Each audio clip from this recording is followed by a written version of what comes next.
Friends, this is Vinson. நம்ம சேனலுக்கு உங்களை எம்புடன் வரேன். நம்ம சேனல் வந்து பார்த்தீங்கன்னா உங்களோட கெரியரை செட் பண்ணுறதுக்காக நீட் கவுன்சிலிங் சொந்தமாக நம்ம சேனல் நிறைய வீடியோஸ் வந்து வரக்கூடிய நாட்களில் A to Z அப்டேட் வந்து உங்களுக்கு கொடுக்க போகிறோம். சரியா? நீட் அதாவது எலிஜிபிள் மார்க் உங்கள் கையில் இருந்துச்சு அப்படின்னா எப்படியாவது இந்தியாவுக்குள்ளே நீங்கள் என்ன பண்ணலாம்னு சொல்லினா மெடிக்கல் வந்து ஜாயின் பண்ணலாம். அதுக்குரிய எல்லா அப்டேட்ஸுமே நம்ம சேனலில் உங்களுக்காக காத்துட்ருக்கு. சரியா? அதனால் நீங்கள் எப்பயுமே வந்து தவறுதலான ஒரு முடிவுக்கு நம்ம எப்பயுமே நான் போகக்கூடாது. நீட் எலிஜிபிள் மார்க் இருந்தீங்க அப்படின்னாவே MBBS படிக்கிறதுக்கு ஏகப்பட்ட வாய்ப்புகள் இருக்குது. சரியா? நீட் எலிஜிபிள் மார்க் இல்லைனாலுமே படிக்கிறதுக்கு வாய்ப்புகள் இருக்குது. சரியா? அதை பற்றின A to Z அப்டேட் வந்து உங்களுக்கு கொடுக்குறதுக்கு நம்ம ரெடியாக இருக்கிறோம். அதுக்கு நீங்கள் பண்ண வேண்டிய 2 விஷயம், நம்ம சேனலை சப்ஸ்கிரைப் பண்ணி வச்சுங்க. ரொம்ப முக்கியமாக வாட்ஸ்அப் குரூப்பில் ஜாயின் பண்ணிடுங்க. ஓகே, அதாவது நாம் கவுன்சிலிங் ப்ராசஸ் வந்து ஃபுல் ஹெல்ப்புமே என்னாச்சு பார்த்தா உங்களுக்காக நம்ம கொடுக்குறோம். சரியா? அப்படி ஃபுல் ஹெல்ப் உங்களுக்கு வேணும்னு நீங்கள் நினச்சிங்க அப்படின்னா நீங்கள் இந்த நம்பருக்கு எப்போ வேணால் தொடர்பு கொள்ளலாம். சரியா?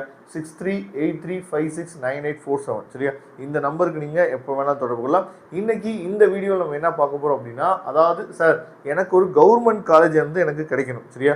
அப்போ நான் எவ்வளோ மார்க் வந்து எனக்கு வந்துச்சு அப்படின்னா எனக்கு ஒரு கவர்மெண்ட் காலேஜ் வந்து கிடைக்க வாய்ப்பு இருக்குது அப்படிங்கிறத நாம் இந்த வீடியோவில் நம்ம என்ன பார்க்க போகிறோம். சரியா? அதனால் இந்த வீடியோ ஸ்கிப் பண்ணாமல் கடைசி வரைக்கும் பாருங்கள். ரொம்ப முக்கியமாக சார் எனக்கு நல்ல மார்க்கே நான் வந்துடும், சரியா, ஒரு 600+ எனக்கு வந்துடும் அப்படின்னு சொல்லி நீங்கள் இருந்தீங்க அப்படின்னா, நீங்கள் தமிழ்நாடு பசங்களுக்கு ஹெல்ப் பண்ணணும்னு நினச்சிங்க அப்படின்னா தயவு செய்து ஆல் இண்டியா கோட்டா மூலியமாக, அதாவது அந்த 15% சீட் இருக்குது பார்த்தீங்களா, அது மூலயமா நீங்கள் தமிழ்நாட்டுக்குள்ளே வாங்க. சரியா? ஏன்னா அந்த 15% சீட்டை நம்ம தமிழ்நாடு பசங்க யூஸ் பண்ணுறதே இல்லை. அது வேறு யாரோ யூஸ் பண்ணி மற்றவங்க வந்து என்ன பார்த்தா இங்கே படிக்கிறாங்க. நீங்கள் அந்த 15% சீட்டை 600+ இல்லை 590+ நீங்கள் ஸ்கோர் பண்ணுற மாதிரி இருந்தீங்க அப்படின்னா நீங்கள் அந்த சீட்டை 15% சீட்டுக்குள்ளே நீங்கள் வந்தீங்க அப்படின்னா நம்ம தமிழ்நாடு பசங்க இன்னும் நிறைய பேர் என்ன பண்ண உள்ள வர்றதுக்கு வாய்ப்புகள் வந்து அதிகமாக இருக்கும். சரியா? அதனால மறந்துடாதீங்க, இந்த ஒரு விஷயத்தை பண்ணுங்க. அது நம்ம தமிழ்நாடு பசங்களுக்கு ரொம்ப ரொம்ப ஹெல்ப்ஃபுல்லாக இருக்கும். ஓகே, அதாவது இந்த கட் ஆஃப் ப்ரெடிக்ஷன் வந்து நம்ம எப்படி கொடுத்துருக்கோம் அப்படின்னு சொல்லி பார்த்தீங்க அப்படின்னா, அதாவது ப்ரீவியஸாக நமக்கு என்ன நடந்துச்சு அதை வச்சு, அதுக்கப்புறம் சீட் மேட்ரிக்ஸ் வச்சு, அதுக்கப்புறம் பேஸ்ட் ஆன் ரிசர்வேஷன் வச்சு, அதுக்கப்புறம் வந்து பார்த்தீங்கன்னா கவுன்சிலிங் பேட்டர்ன் வச்சு நினச்சி பார்த்து இந்த கட் ஆஃப் ப்ரெடிக்ஷன் வந்து உங்களுக்காக நம்ம கொடுத்துருக்கோம். ஓகே, இப்போ கவர்மெண்ட் மெடிக்கல் காலேஜ் வந்து உங்களுக்கு வேணும் அப்படின்னு சொல்லி நீங்கள் நினச்சிங்க அப்படின்னா, சரியா, கம்யூனிட்டி வைஸ் நம்ம பார்த்துடலாம். இப்போ ஓசி கம்யூனிட்டியில் இருந்தீங்க அப்படின்னா 555 565 வரைக்கும் இதுலேருந்து என்ன பண்ணலாம்னு சொல்லிட்டா ஒரு 5 மார்க் குறையும் வாய்ப்பு இருக்குது, ஒரு 5 மார்க் இன்க்ரீஸ் ஆகிறதுக்கும் வாய்ப்புகள் வந்து இருக்குது. அதுக்கப்புறம் பிசியாக இருந்தீங்கன்னா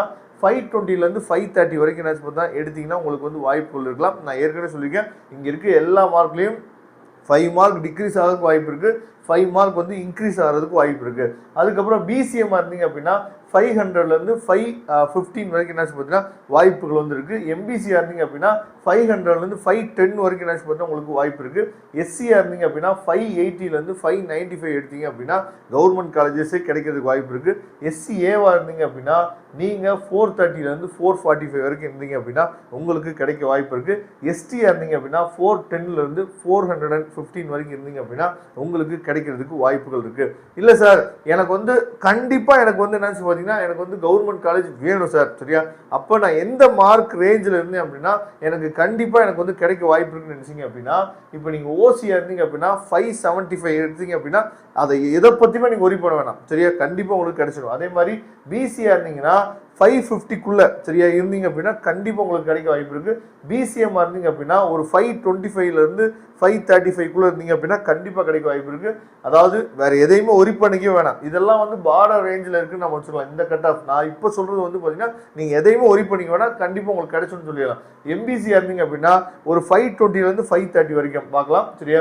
எஸ்சியாக இருந்தீங்கன்னா அந்த 500 அந்த 500 நீங்கள் டச் பண்ணிட்டீங்க அப்படின்னாவே சாலிடாக உங்களுக்கு கிடைக்கும் அப்படின்னு எதிர்பார்க்க. எஸ்சிஏவாக இருந்தீங்க அப்படின்னா 550 560 வரைக்கும் எதிர்பார்க்கலாம். எஸ்டியாக இருந்தீங்கன்னா ஒரு 420 450 இருந்தீங்க அப்படின்னா கண்டிப்பாக உங்களுக்கு கிடைச்சிரும் அப்படிங்கிற அந்த ரேஞ்சுக்குள்ளே நீங்கள் வந்துடலாம். ஓகேவா? அப்போ இது எல்லாமே வந்து பார்த்தீங்க அப்படின்னா ஒரு கவர்மெண்ட் காலேஜ் கிடைக்கிறதுக்கு இந்த வருஷம் ரீநீட் எக்ஸாமில் ஒரு நல்ல ஒரு ப்ரெடிக்ஷனாக இருக்குன்னு நான் நினைக்கிறேன். சரியா? அதே மாதிரி இந்த ப்ரெடிக்ஷனுக்குள்ளே நீங்கள் வரீங்களா இல்லையா, அதே மாதிரி அதாவது மே மந்த் எழுதின எக்ஸாம் விட இந்த மந்த் எழுதின எக்ஸாம், அதாவது இன்னைக்கு எக்ஸாம் வந்து பார்த்தீங்க அப்படின்னா கொஞ்சம் கஷ்டமாக இருக்குது அப்படின்னு சொல்லி பசங்க வந்து சொல்லியிருந்தாங்க. சரியா? நீங்கள் எப்படி எக்ஸாம் எழுதுறீங்க அப்படிங்கிறதையும் கமெண்ட் பாக்ஸில் சொல்லுங்கள். கண்டிப்பாக பேரண்ட்ஸ் அண்ட் ஸ்டூடெண்ட்ஸ் வந்து ரெகுலராக நம்ம சேனலை ஃபாலோ பண்ணுங்கள். ரொம்ப முக்கியமாக வாட்ஸ்அப் குரூப்பில் கண்டிப்பாக நீங்கள் ஜாயின் பண்ணுங்கள். ஏன்னா வாட்ஸ்அப் குரூப்பில் ஜாயின் பண்ணுங்க, அதுதான் நமக்கு ரொம்ப முக்கியம். அதாவது மே மந்த்து எழுதின கொஸ்டினை விட இப்போ நம்ம எழுதியிருக்க கொஸ்டின் வந்து நிறைய பசங்க வந்து பார்த்தீங்கன்னா கொஞ்சம் கஷ்டம் அப்படின்னு தான் சொல்லியிருந்தாங்க. சரியா, முக்கியமாக ஃபிசிக்ஸ் கெமிஸ்ட்ரி பார்ட் வந்து ரொம்ப கஷ்டம்னு சொல்லியிருந்தாங்க. நீங்கள் எப்படி எக்ஸாம் எழுதுனீங்க அப்படிங்கிறத கமெண்ட் பாக்ஸில் சொல்லுங்கள். டியர் பேரண்ட்ஸ் அண்ட் ஸ்டூடெண்ட்ஸ், நம்ம சேனலை ரெகுலராக ஃபாலோ பண்ணுங்கள். ரொம்ப முக்கியமாக சப்ஸ்கிரைப் பண்ணி வச்சுங்க. வாட்ஸ்அப் குரூப்பில் கண்டிப்பாக ஜாயின் பண்ணி இன்னும் நிறைய அப்டேட்ஸ் உங்களுக்காக காத்துட்ருக்கு. Okay, thank you. நம்ம நெக்ஸ்ட் வீடியோ பார்க்கலாம். அதுவரை உங்களுக்கு விடைபெறுவது உங்கள் நண்பர் வின்சென்ட். தேங்க்யூ.